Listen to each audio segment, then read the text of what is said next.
Welcome to Match Pack, your weekly statistical guide ahead of a full weekend of Premier League action. There have now been 120 games played this season as Manchester City continue to dominate. 315 goals have been scored, 32 of which came last weekend, the second highest scoring match week of the campaign. There were 25 assists last time, the most since the opening weekend, bringing the overall tally to 227. And there's been yet another managerial change as Tony Pulis becomes the fifth departure of the season.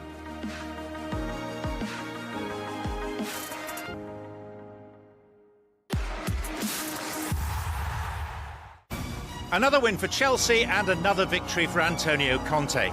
The Blues' dismantling of a struggling West Bromwich Albion marked 50 league games in charge for the Italian, and in that time his Chelsea team have collected more points than any other side in the division. He also boasts a win percentage of 76%, better than any other permanent Chelsea manager in the club's Premier League history, and 10% higher than Jose Mourinho. I love his passion. I love the way he interacts with the fans. At Premier League clubs, especially big ones like Chelsea, the fans at times can feel detached from the team. So for him to involve them the way that he does, I just feel that it instantly makes him likeable. The Blues travel to Anfield in match week 13 and face a Liverpool side who, despite their midweek collapse in Seville, have won 3 straight league matches for the first time in the calendar year. Within their ranks, they also possess the Premier League's top scorer in Mohamed Salah. The Egyptian has 9 goals to his name, one more than 5 players who share second spot with 8. As the only non-recognised striker on the list, Salah's appearance may surprise some, but the former Chelsea man has also had more shots on target than any other player in the league. If Liverpool are to maintain their solid form of recent weeks against the champions, it's imperative that they remain disciplined in defence. Whilst their current run gives reason for optimism, they've still committed 20 errors leading to goals since Jurgen Klopp took charge. That's the 3rd worst record in the division in that time, behind only Crystal Palace and West Ham United, who are both in the relegation zone. Having watched Liverpool a lot this season, there's lots of individual errors that unfortunately the defenders are making, and that's highlighted because of the exceptional forward play that Liverpool have got. So they need to stop making individual errors, the centre-backs, the right-back, full-backs, but also it comes from, I think, having confidence in the goalkeeper, and there's been a lot talked about recently that maybe they haven't got that at Liverpool this season, so maybe that's something that they'll look to rectify in January. In Cesc Fabregas, Chelsea have one of the most creative midfielders in Premier League history. The Spaniard has made 323 appearances, winning titles with both Arsenal and Chelsea. He was heavily involved against West Brom last weekend, taking his Premier League assist tally to 110 with 2 in that match. Currently, he's second in the all-time assist table, behind only Ryan Giggs. Perhaps more impressive, though, is the locations of where his assists come from. Since the start of last season, Fabregas has 15 to his name, bettered only by Kevin De Bruyne and Christian Eriksen. And as we can see from the pitch map, the Spaniard's creativity is evident right across the park. He's been wonderful from his young days at Arsenal. I played against him on numerous occasions for various teams in the Premier League, and he was always somebody that you would try and shackle down because of the ability that he had to unlock defences. And it's his awareness of other people, because I think as Cesc, with all of us, the older you get, maybe you slow down slightly, but his brain is still in tip-top condition, and what he can do is see a pass. Despite Liverpool's frequently quoted defensive woes, they've conceded just 1 goal in their last 8 home league matches, collecting 18 points in the process. It's their record at Anfield against Chelsea, though, that doesn't make for pretty reading. They haven't beaten the Blues on home soil since May 2012, Jordan Henderson the only surviving member of that matchday 18. This will be the 55th meeting between these sides in all competitions since the turn of the century, making it the most played fixture in England's top 4 tiers in that time. Klopp and Conte aren't as familiar, however. They've met just twice in their managerial careers, with the German yet to lose. I think it'll be a tight affair.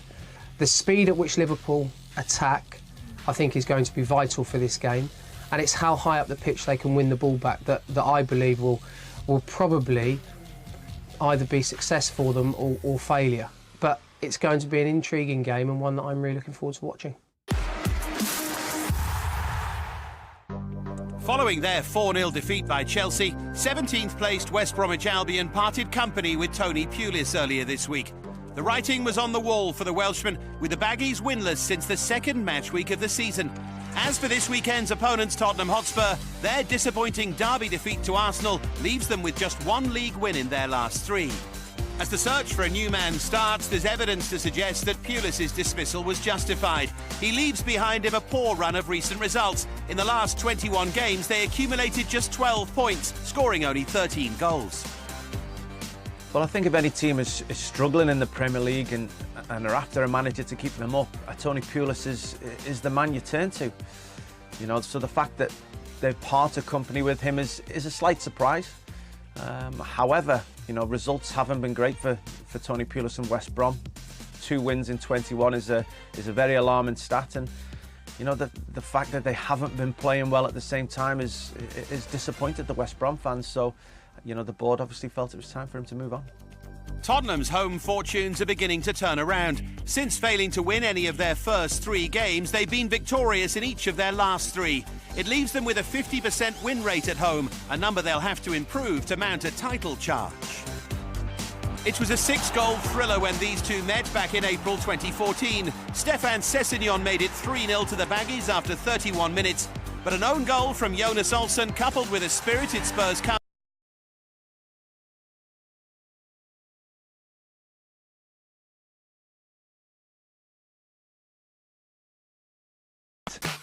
with 12 goals in as many games, the Clarets may not be scoring at will, but they seem to have changed the way they're doing so since last season. With 92% of their goals this term coming from open play, a league high, Dyche's men rely less on set pieces.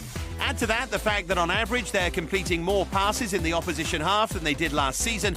Is this perhaps a sign they're trying to be more expansive with their approach play?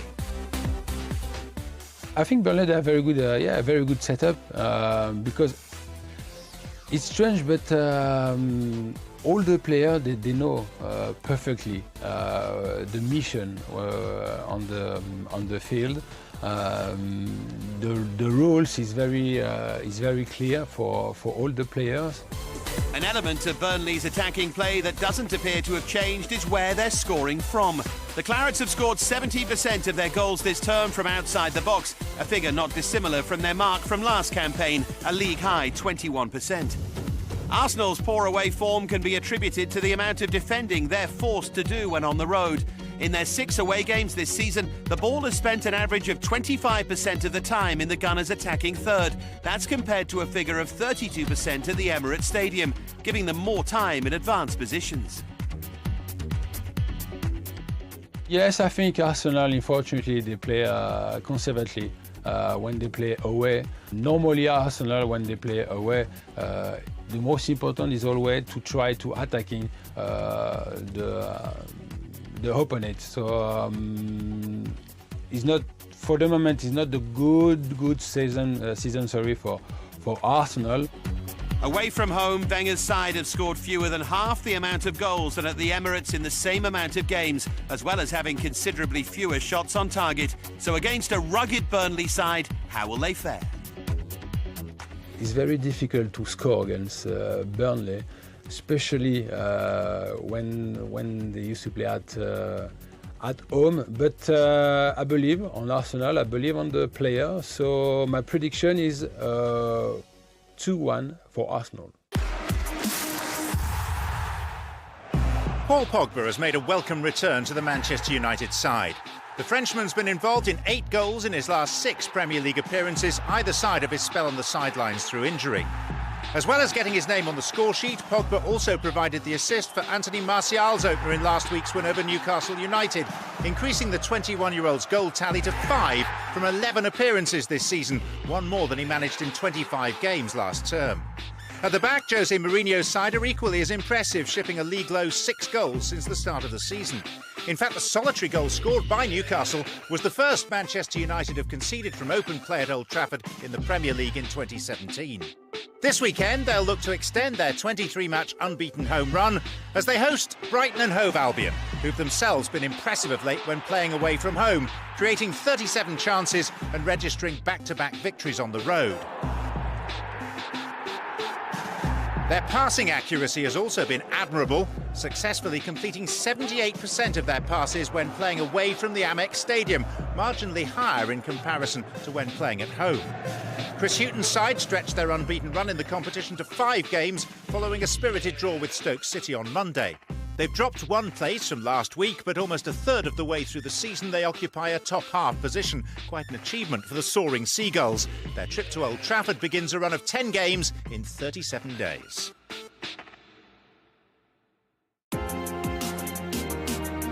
This week on Match Pack, we're asking which 2 players have scored a hat-trick of headers in a Premier League game since the competition began. Keep watching. We'll reveal the answer later in the show.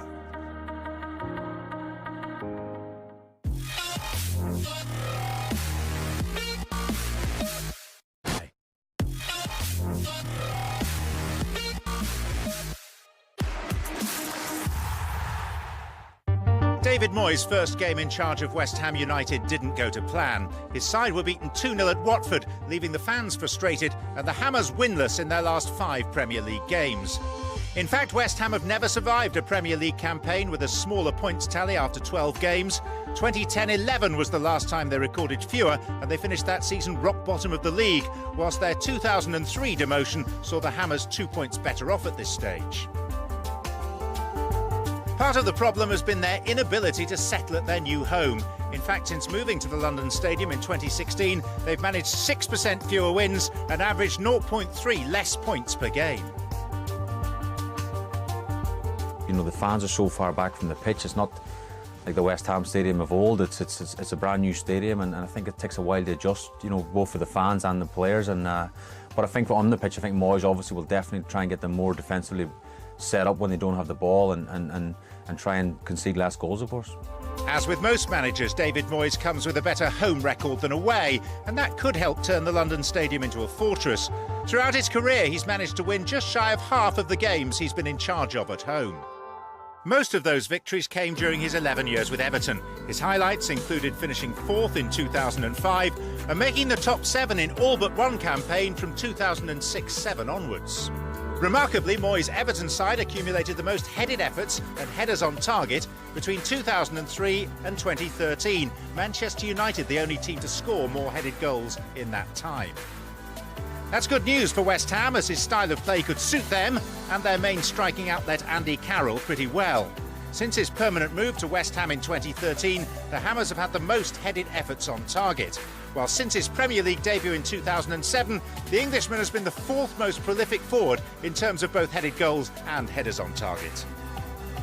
One man who could complement Andy Carroll well is Andre Ayew.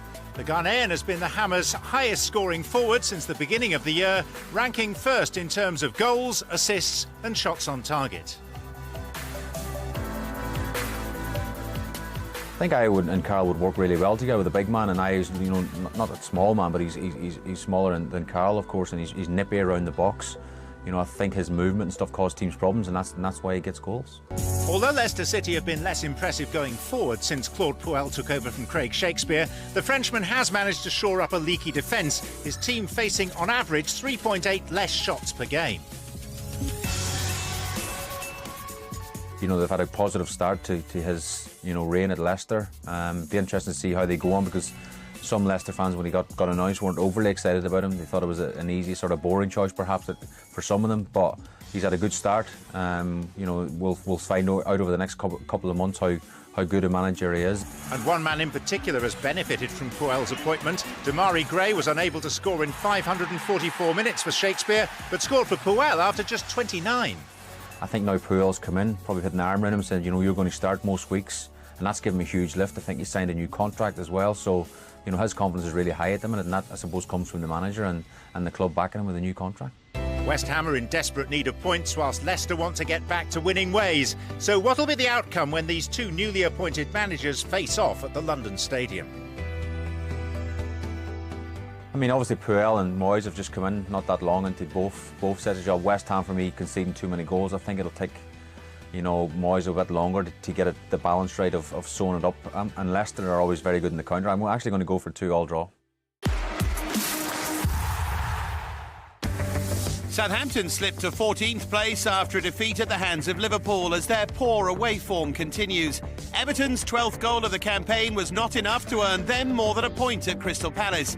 The Blues have now conceded 24 goals. Only West Ham United have let in more in the division. Finding the net at home this season has been problematic for Southampton. The Saints' conversion rate at St Mary's Stadium is just 5%, the lowest in the competition. With just 6 goals scored, they need to find a solution to sharpen up their attack. The goal-scoring responsibility here falls to Manolo Gabbiadini and Wayne Rooney. There isn't much between the two forwards, with Gabbiadini bagging 3 goals so far and Rooney just ahead on 4.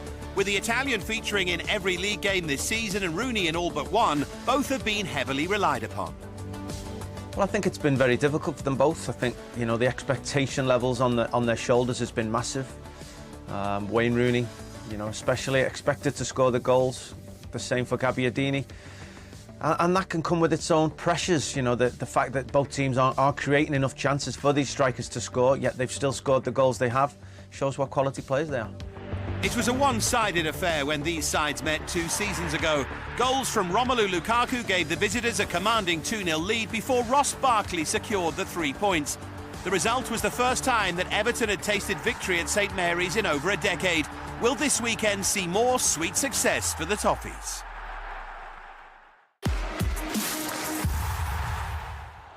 Newcastle United returned to the relative sanctuary of St James's Park this weekend, following a disappointing result away to Manchester United last time out. Under Rafael Benitez, the team have enjoyed success when playing at their own ground on a Saturday, winning 5 of their last 6 Premier League games. However, the last home defeat against Bournemouth, sandwiched between 2 away losses, means Benitez's men have just 1 victory in 7 league fixtures. And with a hefty schedule in December, including games against Chelsea, Arsenal and Manchester City, the Magpies will need to improve their form quickly if they're to avoid slipping down the table.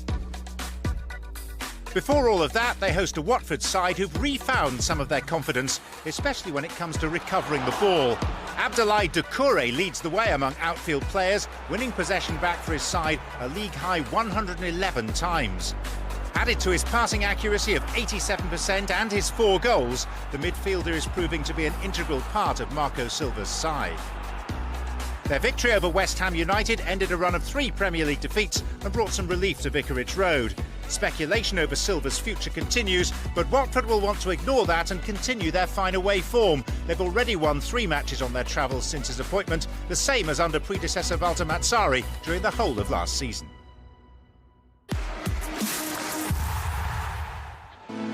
The pressure is building on Swansea City head coach Paul Clement. His South Wales team have now lost their last 4 Premier League games. They haven't lost 5 in a row in the English top flight in their history. One of their biggest issues has been in front of goal. In 7 of their 12 fixtures, the Swans have failed to find the back of the net, with the side continuing to register the fewest shots and shots on target in the division this season. At the other end, there is at least some positivity, as they haven't let in 3 goals in a game since the second match of the campaign. And they remain the only team in the competition yet to let in a goal between the 61st and 75th minute. The own goal they conceded this season is their 11th since the start of 2015-16, more than twice as many as any other side.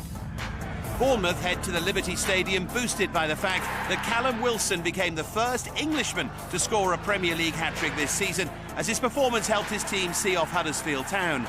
The Cherries scored as many goals in Saturday's 4-0 win as they had in the 6 games prior to that. Eddie Howe's men showed their determination despite being reduced to 10 men before the break. Consecutive wins for the first time since April have moved Bournemouth out of the relegation zone and up to 13th. Their next challenge is to make it 4 wins in 5 Premier League games, and having put 3 past their opponents in their last trip to Swansea, once again the Cherries will look to put a fragile home team to the sword.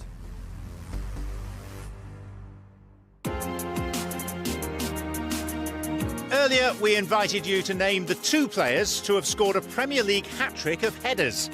The answer? Duncan Ferguson and Salomon Rondon. The Evertonian headed his way into the record books in 1997 against Bolton. Rondon matched the feat last season against Swansea.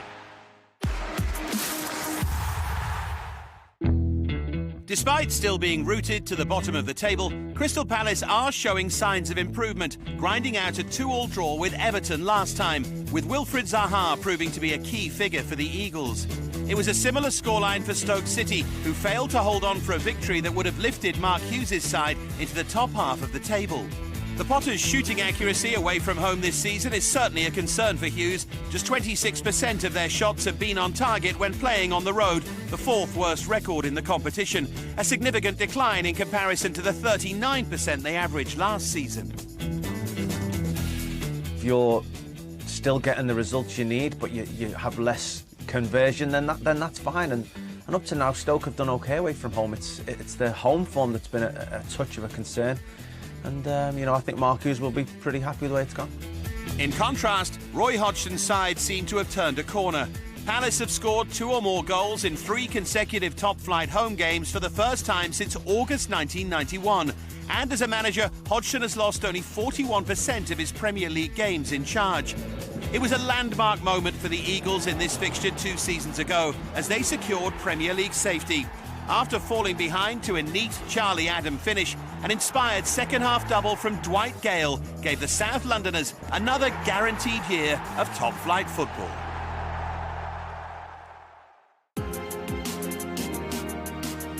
A Friday night kick-off between West Ham and Leicester gets match week 13 underway. 6 games on Saturday include Brighton's first Premier League trip to Old Trafford. Spurs welcome managerless West Brom. Sunday sees Everton head to Southampton, Burnley take on Arsenal, and Huddersfield host league leaders Manchester City. For the men between the sticks, it's been another electrifying season of great saves. These are the unsung heroes of the league, the generals of the penalty area, and when needs be, the last line of defence. Swansea's Łukasz Fabianski has been busy this season, leading the way by making the most saves. David De Gea boasts the highest number of clean sheets with 8, underpinning his world-class goalkeeping status. And it's been a debut season to remember so far for Nick Pope, with the highest save percentage in the league to his name. From Dave Farrer, me, John Champion, and the rest of the team, it's goodbye.